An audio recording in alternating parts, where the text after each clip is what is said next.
થોડીક મારી તબિયત આ જિંદગીમાં પહેલી વાર આવી બગડી છે, એટલે હું આપ બધાની માફી માગવા માટે,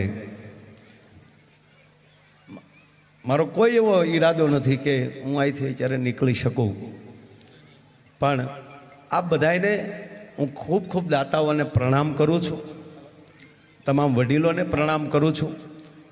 પ્રમ દિવસે સીએમ સાહેબ પધારે ત્યારે પણ બધાએ ભાવથી, એટલે અત્યારે રાસ ગરબા માટે ની વાત છે કે બધાએ રાસ ગરબા રમજો, અને તમામ વડીલોને ક્ષમા માગું છું કે આઈ એમ વેરી વેરી સોરી, ક્ષમા કરજો. હલો,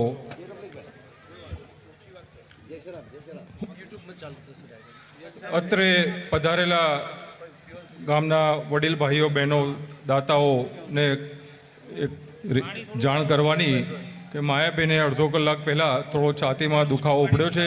પ્રાથમિક ટ્રીટમેન્ટ આપણે એમને આપી દીધી છે અને ઇસીજીને બધું જોવડાયું મોટા હોસ્પિટલમાં, તો થોડું એમને મોટા હોસ્પિટલમાં શિફ્ટ કરીને આગળની એક કાર્યવાહી કરવી છે. આપણા મહેમાન છે, જવાબદારી આપણી ડબલ છે. તબિયત પહેલી, શરીર પહેલું, પ્રોગ્રામો તો આવશે ને જશે. એમને કીધું કે હું પ્રોગ્રામ પૂરો કરીને જ જઈશ, પણ અમે કીધું તમને 5 મિનિટથી વધારે અમે નહીં આપ બોલવા દઈએ, અને અમારી જવાબદારી છે, મહેમાન અમારા છો તો અમે એમને આપને શિફ્ટ કરશું.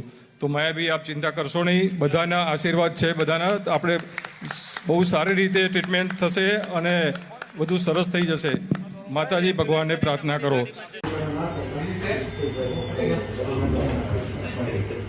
બે શબ્દો બોલી નાખો. આપણે એકદમ રેડી થયો, કોઈ ચિંતા કરવાની જરૂર નથી. હા, બસ.